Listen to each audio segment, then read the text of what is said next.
Баршаларыңызға қайырлы күн достар. Бүгін сіздерге отбасыларыңызды қуантатын ерекше ыстық тағамның рецептімен бөлісетін боламын. Өте дәмді болып шығады. Маған бұл тамақты жолдасым үйреткен болатын. Индийский манты деп атайды ол жақта, бір жақта жаппасай деп атайды екен. В общем, әртүрлі атау бар. Енді рецептімен толық бөлісетін боламын. Описание қалдырамын. Негізі видеодағыдай дайындап тұрсаңыздар болады. Бұл жерде етті де қолдансаңыздар болады, бірақ біз окорочка қолдандық. Окорочкамен дәмдірек болады. Жолдасым айтуы бойынша. Осылай окорочканы кубик-кубик қылып турайсыздар. Лағманға турағандай. Мен екеу қолдандым, өйткені менің отбасым бұл тамақты өте қатты жақсы көреді. Пешімізді қыздыртып, сүймайымызды құйып, окорочканы осылай қуырамыз. Ал енді жуамызды кубик-кубик қылып тураймыз. Морковты да осылай кубик-кубик қылып тураймыз. Және дәл солай картошкаларды тураймыз.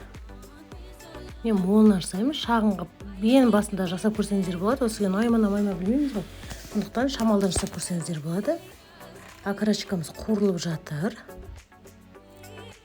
Үстіне енді жуамызды саламыз да, осылай бәрін қуырамыз. Енді үстіне сәбізімізді қосамыз. Осылай араластырамыз. Шамал қыздырғаннан кейін үстінен картошкамызды салып қуырамыз. Ал енді қамырын дайындаймыз.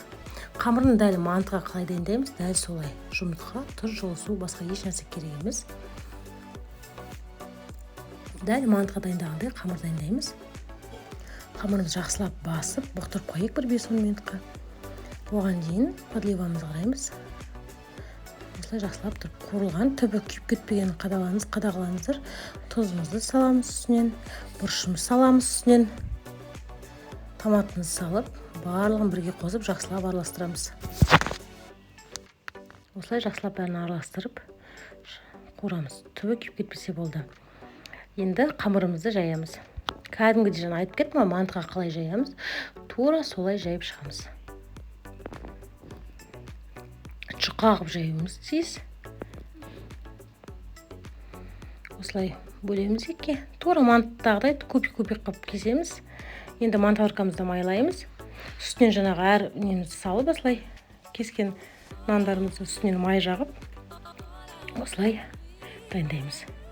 Мен үстінен 2 слой жақтым, 2 слой нан салдым.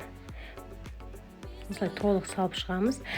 Дәл манты сияқты пісіріп аламыз, бір 20-25 минутта пісіп қалады ғой қамырымыз. Подливамыз дайын болды. Қамырымыз міне пісті. Міне осылай саламыз.